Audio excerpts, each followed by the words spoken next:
Señor Ramírez, el contrato de Plaza Norte está listo para firmarse.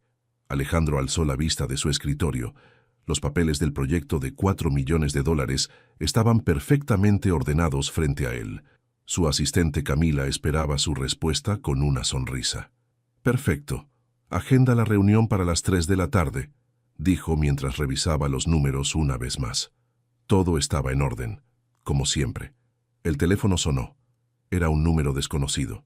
Bueno, señor Ramírez, soy la directora del Colegio San Patricio. Su hijo Mateo no llegó hoy a clases. ¿Está enfermo? Alejandro frunció el ceño. Mateo nunca faltaba a la escuela. Debe ser un error. Ernesto lo llevó como todas las mañanas. Le aseguro que no está aquí, señor. Llamamos hace 2 horas y no contestaron. Alejandro colgó y marcó de inmediato a Ernesto, su chofer de confianza desde hacía 10 años. Ernesto, ¿dónde está Mateo? Silencio del otro lado. ¿Ernesto? Patrón. La voz del hombre temblaba. No pude hacer nada, se lo llevaron. ¿Qué dijiste? En el semáforo de Insurgentes, 2 hombres armados. Me bajaron del carro y se fueron con el niño. Alejandro sintió que el mundo se detenía. Los papeles del contrato millonario cayeron al suelo. ¿Por qué no me llamaste antes? Me amenazaron, patrón. Dijeron que si hablaba antes de las 10, matarían al niño. El teléfono del escritorio sonó inmediatamente después. Número privado. ¿Alejandro Ramírez? Sí, soy yo. Tenemos a tu hijo. Si quieres verlo vivo, necesitas $4 millones en efectivo. Tienes 6 horas. ¿Cómo sé que está bien? Papá. La voz asustada de Mateo llegó desde el fondo. Tengo miedo. Mateo. Hijo. La línea se cortó. Alejandro se quedó paralizado con el teléfono en la mano. Camila entró corriendo. Señor, ¿qué pasó? Lo escuché gritar. Secuestraron a Mateo. Las palabras salieron como un susurro. ¿Qué? ¿Cómo? Llama a Tomás y a Esteban. Los necesito aquí ahora mismo. Camila salió disparada de la oficina. Alejandro se dejó caer en su silla. Por primera vez en su vida, todo su dinero no servía de nada si no podía conseguirlo a tiempo. Tomás, su socio, llegó primero. Era un hombre alto y delgado que siempre mantenía la calma. ¿Cuánto piden? 4 millones. En efectivo. En 6 horas. Eso es imposible, Alejandro. Los bancos no manejan esas cantidades sin previo aviso. Esteban, su abogado personal, entró corriendo. Ya llamé al banco. Dicen que necesitan al menos 2 días para reunir esa cantidad, incluso con orden judicial. No tengo 2 días. Alejandro golpeó el escritorio. Tengo 5 horas. Podemos conseguir 1 millón hoy, tal vez 2 si movemos todas las cuentas, dijo Tomás. Eso no es suficiente. El teléfono volvió a sonar. ¿Ya tienes el dinero? Necesito más tiempo. Los bancos, no hay más tiempo. 4 millones en 5 horas o tu hijo muere. Te llamamos en 1 hora. Alejandro miró a sus amigos. Estos hombres lo habían ayudado a construir un imperio de la nada, pero ahora, frente a la única cosa que realmente importaba en su vida, se sentían igual de inútiles que él.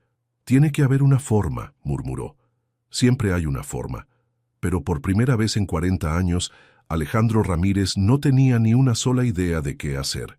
El reloj marcaba las 11:30 de la mañana. Quedaban 4 horas y media para salvar a su hijo, y no tenía ni la mitad del dinero que necesitaba. Tengo contactos en todos los bancos de la ciudad, dijo Esteban, mientras marcaba números en su celular. Voy a presionarlos. Y yo puedo hablar con mis clientes. Algunos me deben favores grandes, agregó Tomás. Alejandro caminaba de un lado a otro de su oficina. El reloj en la pared parecía burlarse de él con cada segundo que pasaba. ¿Cuánto dinero tengo disponible ahora mismo? Camila revisó su computadora con dedos temblorosos. En cuentas corrientes, $800,000. En inversiones a corto plazo, 1.200.000. Pero necesitamos firmas y autorizaciones. ¡Hazlo! ¡Liquida todo! El teléfono de Esteban sonó. ¿Qué dice el banco?, preguntó Alejandro. Pueden conseguir otro 1 millón si hipoteco la oficina y el terreno de Polanco, pero el papeleo toma mínimo 3 horas. Hazlo ya. Tomás colgó su llamada con cara de frustración. Mi contacto en Banamex dice que es imposible. Ni siquiera el director general puede autorizar tanto efectivo sin avisar al Banco Central. Alejandro se sentó pesadamente. Había construido su empresa desde cero, había levantado edificios de 50 pisos, había movido millones de dólares con una sola firma, pero ahora no podía salvar a su propio hijo. «Patrón, ¿y si pedimos un préstamo urgente?», sugirió Camila. «No hay tiempo para evaluaciones crediticias», respondió Esteban. «Además, nadie presta 4 millones en efectivo el mismo día». El celular de Alejandro vibró. Era Ernesto. «¿Qué quieres?» «Perdóneme, patrón. Es mi culpa. Yo debí proteger al niño». «¿Viste bien a los secuestradores?» «Sí, patrón. Eran jóvenes, tal vez de 25 años. Uno tenía una cicatriz en la frente. Hablaban como del sur, de Oaxaca o Chiapas». «¿Dijeron algo más?» «Que conocían nuestras rutinas. Sabían exactamente por dónde pasamos todas las mañanas». Alejandro sintió un escalofrío. Los secuestradores habían estado observando a su familia. «Ernesto, ven a la oficina. Necesito que me ayudes a recordar todo». Mientras esperaba a su chofer, Alejandro llamó a un viejo amigo en la policía. «Carlos, necesito tu ayuda». «¿Qué pasó, hermano?» «Secuestraron a Mateo. Piden 4 millones en 5 horas. ¿Ya reportaste el caso?» «No puedo. Dijeron que matarían a mi hijo si involucro a las autoridades». «Alejandro, sin investigación oficial no podemos hacer nada. Y aunque la hiciéramos, encontrar secuestradores en 4 horas es casi imposible». Otra puerta que se cerraba. Tomás se acercó con más malas noticias. «Hablé con 3 prestamistas privados. Pueden conseguir el dinero, pero cobran 50% de interés y necesitan 2 días». «No tengo 2 días». «Lo sé, pero es lo único que encontré». El reloj marcaba las 12:45. Quedaban 3 horas y cuarto. Esteban regresó corriendo. «Conseguí algo. Mi primo trabaja en casa de cambio.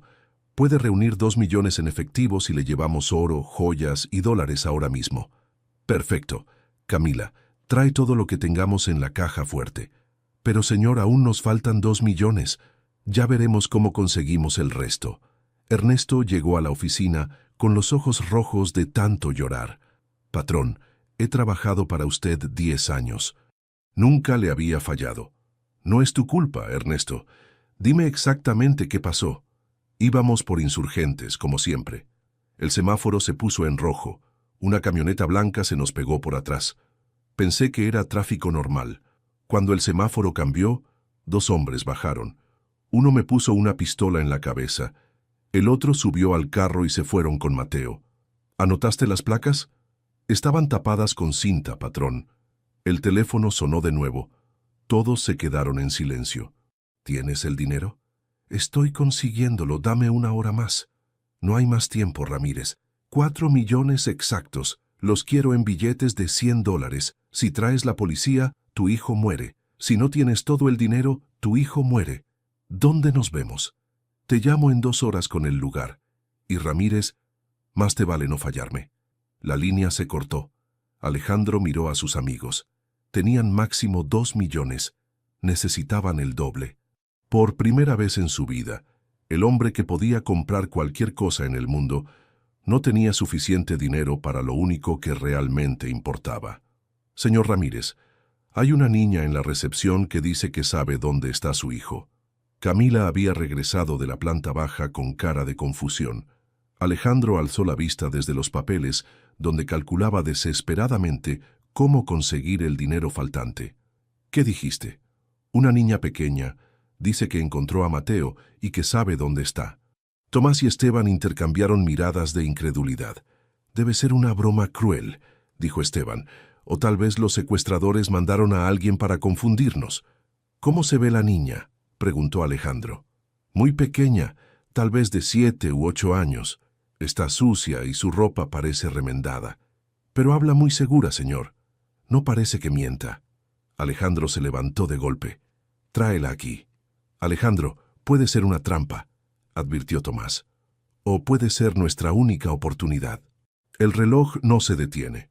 Minutos después, Camila regresó con una niña delgada de cabello negro y ojos grandes. Su vestido amarillo tenía varios remiendos y sus zapatos estaban gastados. Pero había algo en su mirada que impresionó a Alejandro.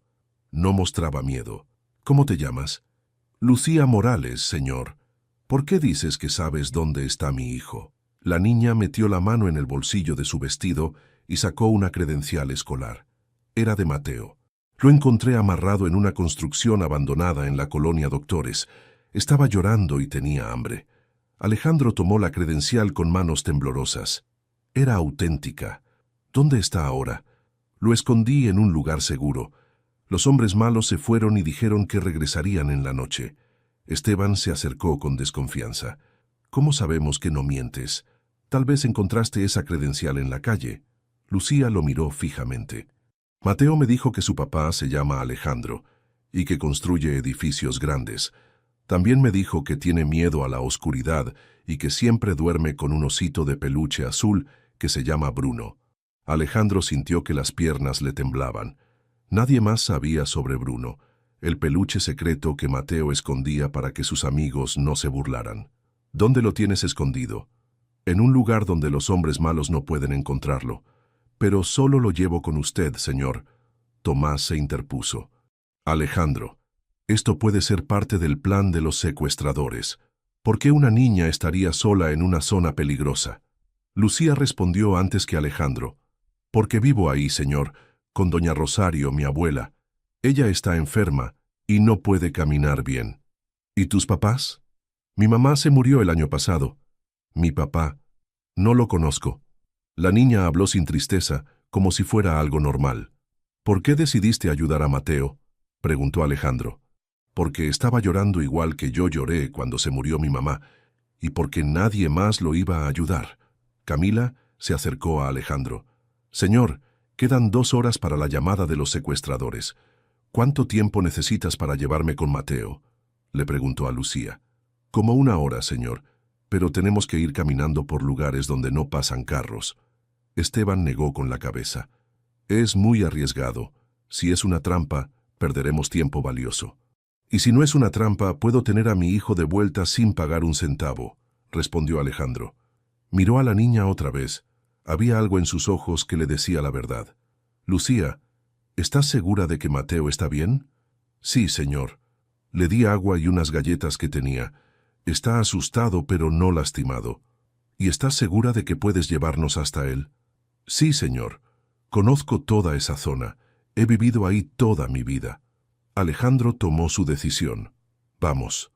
Alejandro, gritó Tomás, estás arriesgando la vida de Mateo por seguir a una niña desconocida. Estoy arriesgando la vida de Mateo si no la sigo. Los secuestradores pueden matarlo aunque les pague. Esta niña es la primera esperanza real que tengo. Se dirigió a Lucía. Si me mientes, si esto es una trampa, si le pasa algo malo a mi hijo por tu culpa, no le va a pasar nada malo, señor, se lo prometo. Alejandro miró el reloj. Las 2:15 de la tarde. En 1 hora los secuestradores llamarían para dar las instrucciones finales. Camila, si no regreso en 2 horas, hagan lo que puedan con el dinero que tenemos. Señor, confío en ti, Lucía. Llévame con mi hijo. La niña asintió y caminó hacia la puerta. Por primera vez en el día, Alejandro sintió una pequeña luz de esperanza. Lucía caminaba por las calles con una seguridad que sorprendía a Alejandro. Habían dejado atrás las avenidas principales y ahora se adentraban en colonias que él jamás había visitado. Por aquí, señor. Es más rápido si vamos por atrás de la tortillería. La niña se metió por un callejón estrecho entre 2 edificios descuidados. Alejandro la siguió, sintiendo cómo sus zapatos de cuero se llenaban de tierra. ¿Falta mucho? Ya casi llegamos. Solo tenemos que pasar la cancha de fútbol y después subir unas escaleras. Mientras caminaban, Alejandro observaba cómo Lucía conocía cada rincón. Saludaba a las señoras que vendían fruta en las esquinas, esquivaba los charcos de agua sucia sin siquiera mirar y tomaba atajos que parecían imposibles. Lucía, ¿cómo supiste que Mateo era mi hijo? Porque se veía diferente a los niños de aquí, señor. Su ropa era bonita y limpia, y cuando le pregunté su nombre completo, me dijo Mateo Ramírez González. ¿Te dijo algo más? Que los hombres malos lo habían llevado ahí en la mañana, que le taparon los ojos con una venda y que no sabía dónde estaba. Llegaron a un terreno baldío lleno de escombros y construcciones a medias. Lucía señaló hacia una estructura de concreto sin terminar. Ahí lo encontré, señor, amarrado a una columna. Alejandro sintió rabia al imaginarse a su hijo en ese lugar sucio y peligroso. ¿Los secuestradores se fueron? Sí, pero dijeron que regresarían como a las 6 de la tarde. Por eso lo saqué de ahí. ¿No te dieron miedo? Un poquito, señor. Pero Mateo estaba muy asustado. Más asustado que yo. Siguieron caminando por senderos de tierra. Alejandro se dio cuenta de que estaban en una parte de la ciudad que no aparecía en los mapas que él conocía. Era un mundo completamente diferente. Señor, tenemos que subir por esa escalera de piedra. Lucía señaló unos escalones improvisados que subían por una colina. Alejandro la siguió, sintiendo cómo le faltaba el aire. No estaba acostumbrado a caminar tanto. ¿Mateo pudo subir por aquí? Sí, señor, lo ayudé. Él es muy valiente. Mientras subían, Lucía le contó más detalles. Los hombres hablaban de usted, señor. Decían que tenía mucho dinero y que iba a pagar rápido. Dijeron cuántos eran. Escuché 3 voces diferentes, pero solo vi a 2. ¿Cómo eran? Uno era alto y flaco, con una cicatriz en la frente. El otro era más gordito y tenía bigote. La descripción coincidía con lo que Ernesto había dicho. Llegaron a la cima de la colina. Había casas pequeñas construidas con materiales de desecho y algunas tienditas. Lucía saludó a varios vecinos que la conocían. «Lucía, ¿dónde andabas?» «Doña Rosario está preocupada». «Ahorita regreso, señora Carmen. Solo estoy ayudando a este señor». Siguieron caminando hasta llegar a una casa pequeña, hecha con láminas de metal y bloques de concreto. Lucía se detuvo. «Aquí está, señor». «¿Aquí vives?» «Sí, señor, con doña Rosario». Lucía abrió una puerta improvisada. Adentro había una sala muy pequeña con muebles viejos pero limpios. En un rincón, sentado en una silla, estaba Mateo. «¡Papá!». Mateo se levantó de un salto y corrió hacia Alejandro. Tenía la ropa sucia y cara de haber llorado, pero estaba completo y sin lastimaduras. «Hijo, ¿estás bien?». Alejandro abrazó a Mateo con tanta fuerza que casi no lo dejaba respirar. Sintió lágrimas en sus ojos por primera vez en muchos años. «Papá, tenía mucho miedo. Unos hombres me llevaron a un lugar feo y me amarraron. Ya pasó, hijo. Ya estás a salvo». «Lucía me salvó, papá. Me dio agua y galletas. Y me trajo aquí con doña Rosario». Alejandro miró a la niña, que sonreía tímidamente desde la puerta. «Lucía, no sé cómo agradecerte». «No necesita agradecerme, señor. Solo quería ayudar». Una voz débil llegó desde el cuarto de al lado. «Lucía, ¿ya regresaste?» «Sí, abuela. Y traje al papá del niño». Una señora mayor apareció en la puerta, caminando con dificultad y apoyándose en un bastón improvisado. «Buenas tardes, señor. Soy Rosario Morales. Lucía me contó todo». «Señora, su nieta salvó a mi hijo. Le debo la vida». «Lucía tiene un corazón muy grande, señor. Siempre ayuda a quien puede». Alejandro miró su reloj. Las 3:30 de la tarde. Los secuestradores llamarían en media hora, pero ya no importaba. Tenía a Mateo de vuelta, y tenía una deuda enorme con una niña de 7 años que vivía en una casa de láminas y había arriesgado todo por ayudar a un desconocido. 3 semanas después del rescate, Alejandro estaba en su oficina firmando documentos, cuando Camila entró con una sonrisa. «Señor, ya está todo listo. Lucía empieza mañana en el Colegio San Patricio». «¿Y doña Rosario?» «El doctor dice que la operación de cadera fue un éxito. Ya puede caminar sin bastón». Alejandro asintió satisfecho. Había cumplido su promesa de cambiar la vida de Lucía, pero sabía que no era suficiente. «Camila, quiero que organices una junta con todos los jefes de departamento. Tengo una idea». Al día siguiente, la sala de juntas estaba llena. Alejandro se levantó frente a sus empleados. «Hace 3 semanas una niña de 7 años hizo algo que ninguno de nosotros pudo hacer. Salvó a mi hijo usando solo su inteligencia y su corazón». Los gerentes lo miraban sin entender a dónde iba la conversación. «Esa niña vive en una colonia que nunca visitamos. Habla con personas que nunca escuchamos. Ve oportunidades que nunca consideramos». Alejandro caminó alrededor de la mesa. «¿Saben quién maneja nuestro archivo más ordenado? Rosa, la señora de la limpieza del piso 12. ¿Saben quién conoce mejor nuestros horarios que cualquier gerente? Miguel, el vigilante de la entrada. Señor Ramírez, ¿a dónde quiere llegar?, preguntó Tomás. Quiero crear el proyecto Lucía, un programa para reconocer talentos escondidos entre las personas que normalmente ignoramos.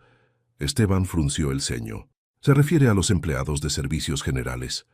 Me refiero a cualquier persona de esta empresa que tenga ideas pero que nadie escucha porque no tiene un título universitario o una oficina grande. Alejandro se dirigió a su asistente. Camila, trae a Rosa del piso 12. Minutos después, una señora de unos 50 años entró tímidamente a la sala de juntas. Vestía su uniforme de limpieza y parecía nerviosa. Rosa, no se preocupe. Solo queremos platicar, dijo Alejandro. ¿Cuánto tiempo lleva trabajando aquí? 15 años, señor Ramírez. ¿En todo ese tiempo ha notado algo que podríamos mejorar en la empresa? Rosa miró alrededor, insegura. Bueno, yo organizo todos los archivos cuando limpio las oficinas. He visto que muchos documentos importantes se pierden porque cada departamento guarda las cosas diferente. ¿Usted tiene alguna idea para solucionarlo? Pues, yo hice un sistema en mi casa para organizar los papeles de mis hijos. Podría funcionar aquí también. Alejandro sonrió. Rosa, a partir de mañana usted va a ser nuestra nueva coordinadora de archivo general. Con un aumento de sueldo, por supuesto. La mujer se quedó boquiabierta. Los gerentes parecían confundidos. Señor Ramírez, Rosa no tiene estudios en administración, protestó el jefe de recursos humanos. Pero tiene 15 años de experiencia observando cómo funciona esta empresa. Eso vale más que muchos diplomas. Durante las siguientes semanas, el proyecto Lucía cambió la dinámica de la constructora. Miguel, el vigilante, se convirtió en coordinador de seguridad después de proponer mejoras que nadie había considerado. Carmen, de la cafetería, pasó a manejar la logística de eventos corporativos porque conocía mejor que nadie los gustos y horarios de todos los empleados. Los resultados son increíbles, le reportó Camila un mes después. La productividad subió 20% y los empleados están más motivados que nunca. ¿Y Lucía? ¿Cómo va en la escuela? Excelente, señor. Sus maestros dicen que es muy inteligente y que ayuda a otros niños con sus tareas. Alejandro tuvo una idea. Camila, quiero conocer a la directora del colegio. La reunión con la directora, la señora Patricia Vega, fue reveladora. Señor Ramírez, Lucía es una niña extraordinaria. Tiene una capacidad especial para explicar cosas difíciles de manera simple. ¿A qué se refiere? Ayer ayudó a 3 compañeros que no entendían matemáticas. En 10 minutos les explicó lo que yo no había podido enseñarles en una semana. ¿Cómo lo hizo? Usó palitos de helado y piedritas que encontró en el patio. Los niños aprendieron jugando. Alejandro sintió la misma emoción que había sentido el día del rescate. Señora Vega, ¿qué le parecería si creamos un programa donde niños como Lucía ayuden a enseñar a otros niños? Sería fantástico. Los niños aprenden mejor cuando otros niños les enseñan. Hay más confianza y menos miedo a hacer preguntas. Entonces hagámoslo, con apoyo de mi empresa. Esa noche Alejandro cenó con Mateo y le contó sobre sus nuevos proyectos. Papá, ¿Lucía va a ser maestra? Algo así, hijo.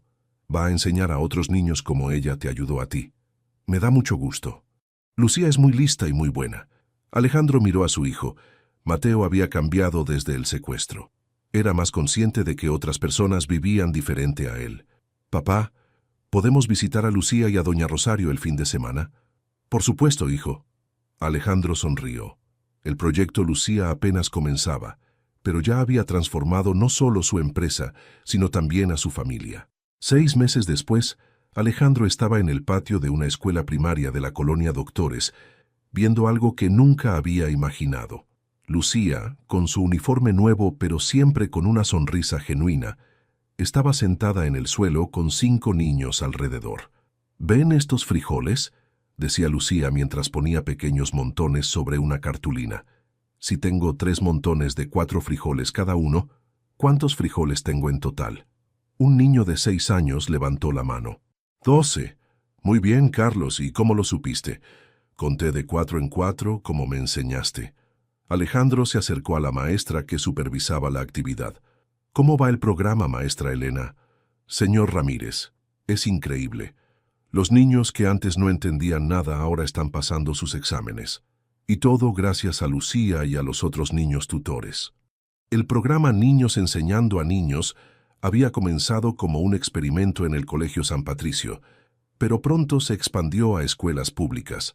Lucía se había convertido en la coordinadora principal, trabajando con pedagogos profesionales, pero manteniendo su método natural de enseñanza. ¿Cuántas escuelas participan ya? 12, señor, y tenemos lista de espera de 20 más. Alejandro sonrió. Era hora de dar el siguiente paso. Esa tarde convocó a una reunión especial en su oficina. Estaban Tomás, Esteban, Camila y por primera vez, Lucía y doña Rosario. Lucía, quiero preguntarte algo importante, dijo Alejandro.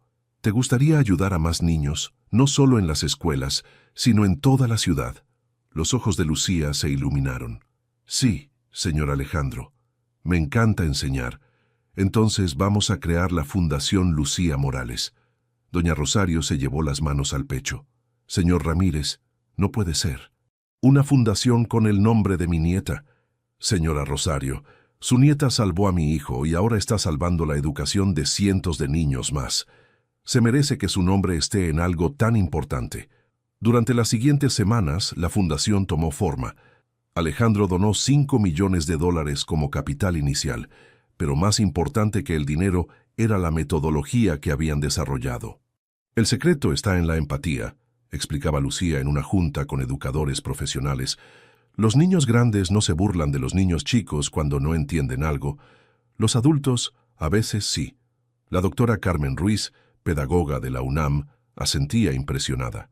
Es verdad, los niños tienen paciencia natural para explicar las cosas de diferentes maneras hasta que el otro entiende. Y usan palabras que los otros niños conocen, agregó Lucía. No palabras difíciles que dan miedo. El método se formalizó, pero mantuvo su esencia simple. Niños de 8 a 12 años enseñando a niños de 5 a 8, con supervisión de maestros, pero con total libertad para usar su creatividad. Los resultados llegaron rápido. El aprovechamiento en matemáticas subió 40% en las escuelas participantes. En lectura, el avance fue aún mayor. Señor Ramírez, tengo noticias importantes, le dijo Camila una mañana. La secretaria de Educación de la ciudad quiere verlo. La reunión se realizó en las oficinas gubernamentales. La licenciada María Elena Vázquez recibió a Alejandro con entusiasmo. Señor Ramírez, hemos estado observando los resultados de su fundación. Son extraordinarios. Gracias, licenciada, pero el mérito es de Lucía y los niños participantes. Por eso queremos proponerle algo. El gobierno de la ciudad está dispuesto a implementar el método Niños Enseñando a Niños en todas las escuelas públicas. Alejandro sintió una emoción enorme. ¿En todas? En las 800 escuelas primarias de la ciudad, con financiamiento conjunto entre el gobierno y su fundación. Era más de lo que había soñado. El método de Lucía podría llegar a 200.000 niños. ¿Qué necesitamos hacer? Entrenar a 5.000 niños tutores y a 1.000 maestros supervisores. Es un proyecto grande, pero los resultados que hemos visto nos convencen de que funciona. Esa noche, Alejandro llevó las noticias a casa de doña Rosario. Encontró a Lucía haciendo tarea con Mateo en la mesa pequeña de la cocina. Lucía, tengo algo que contarte. ¿Qué pasa, señor Alejandro? Tu método de enseñanza va a llegar a todas las escuelas de la ciudad. Vas a ayudar a 200.000 niños. Lucía se quedó callada un momento. Luego sonrió de la manera más natural. ¡Qué bueno! Así más niños van a aprender mejor. Para ella era simple. No pensaba en la fama o en la importancia del proyecto. Solo pensaba en más niños aprendiendo. Doña Rosario se acercó a Alejandro. Señor, mi nieta cambió su vida, pero usted cambió la de ella. Ahora juntos van a cambiar la vida de miles de niños más. Alejandro miró a Lucía, que ya había vuelto a ayudar a Mateo con sus matemáticas, una niña de 8 años que se había convertido en la esperanza de la educación de toda una ciudad. Las olas del bien se extendían cada vez más lejos. Alejandro estaba revisando los planos de la nueva sede de la Fundación Lucía Morales cuando Camila entró a su oficina con cara de preocupación. «Señor, hay un hombre en la recepción que dice ser el padre de Lucía».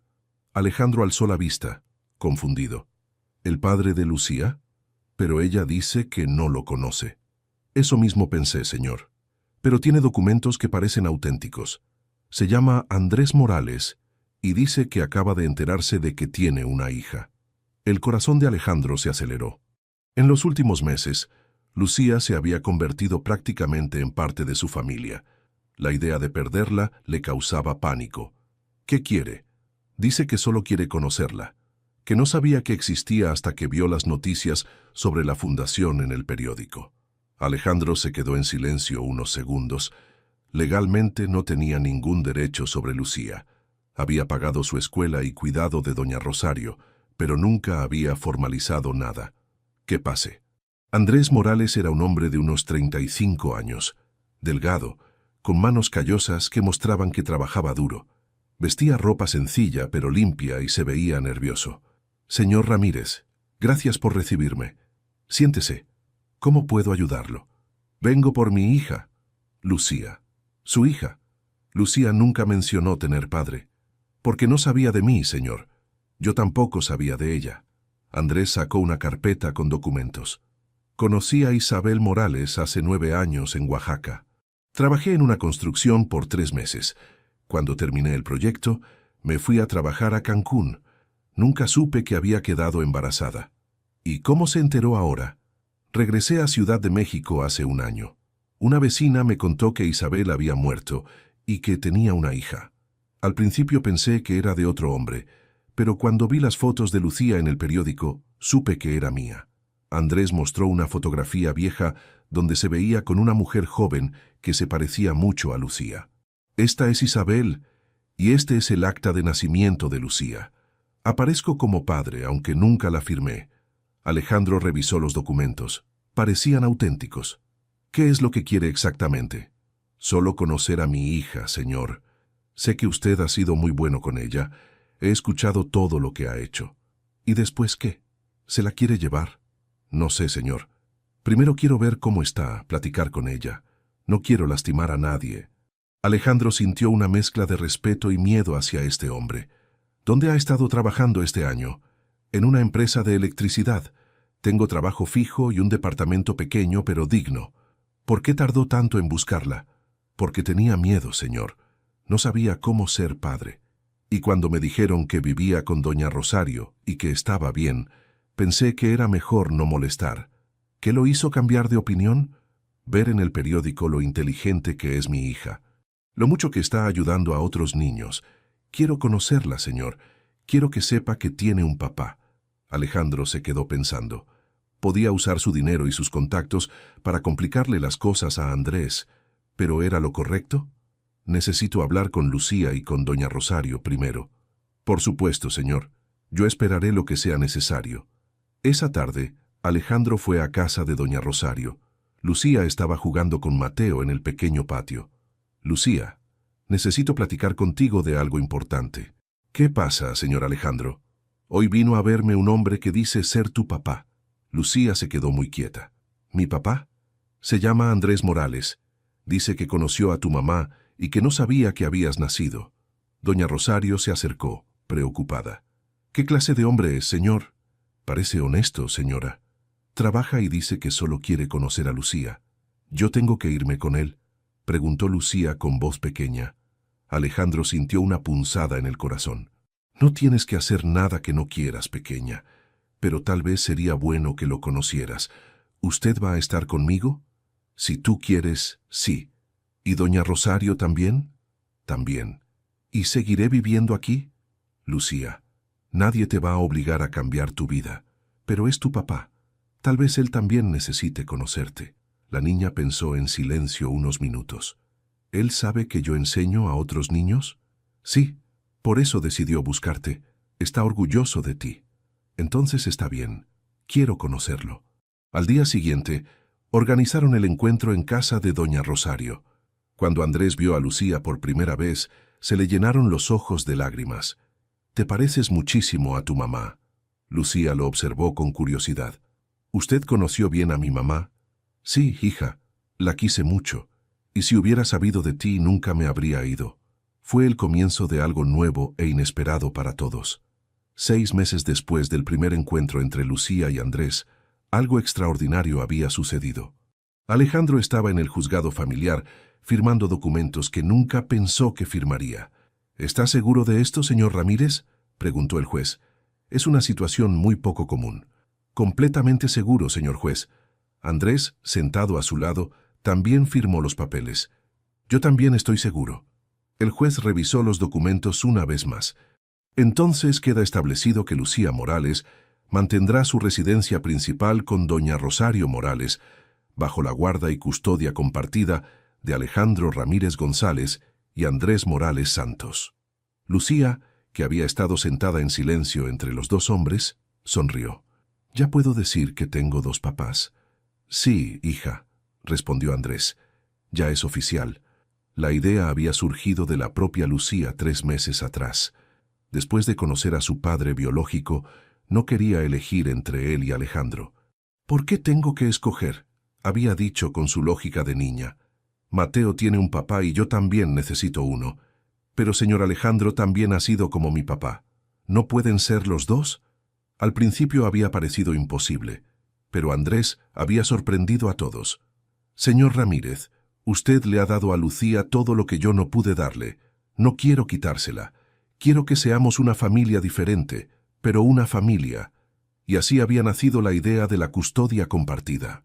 Lucía seguía viviendo con doña Rosario, pero ahora tenía 2 papás oficiales.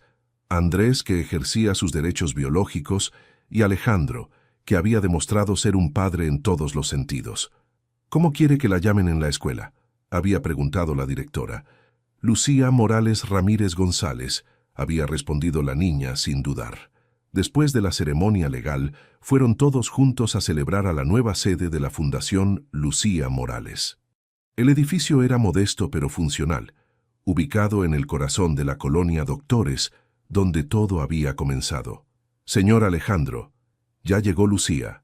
Rosa, la antigua señora de la limpieza que ahora era la coordinadora de archivo, recibió al grupo con entusiasmo.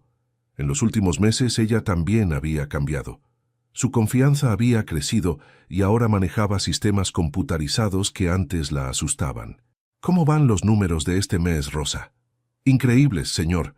Tenemos 400 niños tutores activos en 50 escuelas y la lista de espera sigue creciendo». Miguel, el antiguo vigilante convertido en coordinador de seguridad y logística, se acercó con su reporte. «Señor Ramírez, el gobierno ya aprobó la expansión a otros estados. Quieren implementar el método en Guadalajara y Monterrey». Alejandro miró alrededor. La fundación estaba llena de empleados que habían sido promovidos desde posiciones humildes. El proyecto Lucía en la constructora también había seguido creciendo.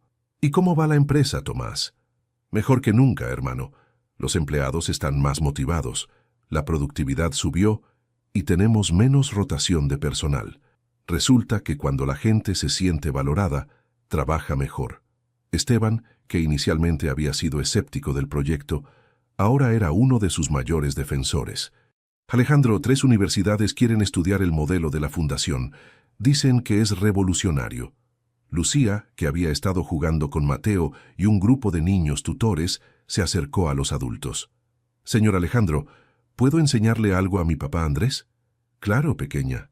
Lucía llevó a Andrés hacia un salón donde había un grupo de niños trabajando con materiales sencillos: piedras, palitos, frijoles y cartulinas. «Mira, papá, estos son niños que no sabían leer hace 3 meses. Ahora ya leen cuentos completos». Un niño de 7 años se acercó tímidamente. «¿Usted es el papá de Lucía?» «Sí, soy yo. Lucía me enseñó a sumar y a restar. Antes no podía, y me daba pena preguntar a la maestra». Andrés miró a su hija con orgullo. «¿Cómo lo haces, Lucía?» «Es fácil, papá. Solo uso cosas que los niños conocen, y nunca me burlo si no entienden. A veces los adultos se impacientan, pero los niños grandes no». Al final del día, las 2 familias cenaron juntas en casa de doña Rosario. Era una mesa pequeña, pero cabían todos: Alejandro, Mateo, Andrés, Lucía y doña Rosario. ¿Saben qué es lo más bonito de todo esto?, dijo doña Rosario mientras servía la cena. Que Lucía ahora tiene la familia grande que siempre necesitó. Alejandro miró alrededor de la mesa. Su vida había cambiado completamente desde aquel día terrible del secuestro. Ya no trabajaba solo por dinero. Tenía un propósito más grande. Doña Rosario tiene razón, dijo. Todos tenemos ahora una familia más grande. Mateo, que había estado en silencio, alzó su vaso de agua. Por la familia Lucía. Todos brindaron, riendo. La niña que había salvado a Mateo con su corazón ahora había enseñado a los adultos algo mucho más importante: que las familias se construyen con amor, no solo con sangre o dinero. Un año después, el salón de eventos del Hotel Fiesta Americana estaba lleno de personas que jamás habían coincidido en el mismo lugar. Empresarios en trajes caros compartían mesa con señoras de la limpieza vestidas con sus mejores ropas. Niños de colonias populares platicaban con hijos de familias acomodadas. Maestros de escuelas públicas conversaban con directivos de constructoras. Era el primer aniversario de la Fundación Lucía Morales, y toda la ciudad había venido a celebrar. Señoras y señores, demos la bienvenida a nuestra oradora principal, Lucía Morales Ramírez González. Los aplausos llenaron el salón mientras una niña de 9 años subía al pódium. Ya no llevaba vestidos remendados, pero conservaba la misma sonrisa genuina y la misma luz en los ojos. Lucía ajustó el micrófono y miró al público sin nervios. Buenas noches a todos. Mi mamá decía que uno nace 2 veces, una cuando llega al mundo y otra cuando descubre para qué vino. Su voz clara llegó a todos los rincones del salón. Yo creo que nací la segunda vez el día que encontré a Mateo llorando en esa construcción abandonada. Ese día descubrí que vine al mundo para ayudar. En la primera fila, Alejandro tenía los ojos húmedos. A su lado Andrés sonreía orgulloso. Mateo aplaudía con entusiasmo y doña Rosario se secaba las lágrimas con un pañuelo. Antes pensaba que era solo una niña pobre de una colonia fea. Pero ustedes me enseñaron que ser pobre no significa no tener nada que dar. A veces, los que menos tienen son los que más dan. Lucía señaló hacia una mesa donde estaban Rosa, Miguel, Carmen y otros empleados que habían sido promovidos en la constructora. Rosa me enseñó que limpiar no es solo quitar la suciedad, sino poner orden para que otros puedan trabajar mejor. Miguel me enseñó que cuidar no es solo vigilar, sino proteger los sueños de las personas. Los aplausos interrumpieron su discurso. Pero lo más importante que aprendí es que todos somos maestros y todos somos estudiantes. Yo les enseño matemáticas a los niños chiquitos, pero ellos me enseñan a tener paciencia. Señor Alejandro me enseñó que se puede tener mucho dinero y seguir teniendo buen corazón. Mi papá Andrés me enseñó que nunca es tarde para empezar a hacer familia. Andrés se levantó y gritó: «¡Esa es mi hija!». El público rió y aplaudió. El año pasado éramos una niña, un señor rico y un niño asustado. Ahora somos 800 escuelas, 5,000 niños tutores y cientos de familias que encontraron nuevas oportunidades. Lucía hizo una pausa y miró directamente a Alejandro. «Señor Alejandro, usted me preguntó una vez cómo sabía que podía confiar en mí. La respuesta es fácil, porque cuando alguien está en problemas, no piensas si puedes o no puedes ayudar, solo ayudas». Las lágrimas corrían libremente por las mejillas de Alejandro. Por eso quiero agradecerles a todos los que creyeron que una niña de 8 años podía enseñarle algo al mundo.